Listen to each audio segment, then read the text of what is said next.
చాలా రోజుల తర్వాత కేక్ అయితే చేద్దాము అని అయితే తీస్తేయండి. సో ఈరోజు పిల్లలు అయితే అడగరి, అమ్మ చాలా రోజులు అయిపోయింది కేక్ అయితే చెయ్యి అని.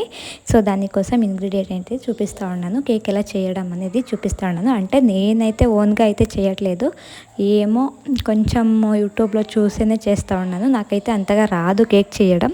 ఇది థర్డ్ టైం అయితే నేను కేక్ అయితే చేస్తూ ఉండేది. అంతగా ఇంగ్రీడియంట్స్ ఏం లేవండి, ఇంట్లో ఉండే దాంట్లోనే అడ్జస్ట్ చేసుకొని అయితే చేస్తూ ఉన్నాను. ఫస్ట్ అయితే కోకో పౌడర్ కావాలి, baking soda, baking powder and కొంచెం షుగర్ అయితే కావాలి, మళ్ళీ కాఫీ పొడి. ఇదంతా పెద్ద ప్రాసెస్ అండి, నాకైతే తలకాయ నొప్పి వచ్చేస్తుంది. దానికోసం ఎక్కువగా చెయ్యను, పిల్లలు అడిగితే మాత్రమే చేస్తాను. So curd and milk, sugar ఇవన్నీ కావాలి. దానికోసం నేనైతే ఎక్కువగా చెయ్యను దీన్ని. సో పిల్లలు ఇల్లు మారుతుంది కదండి, అంటే సొంత ఇంట్లోకి అయితే వస్తుంది. దానికోసం కొంచెం అల్లరి అయితే చేస్తుంటారు. రండి ఇద్దరును చేద్దాము, నేర్చుకుందాము, చేద్దాం రండి అని చెప్పిన దానికి సో వచ్చరి.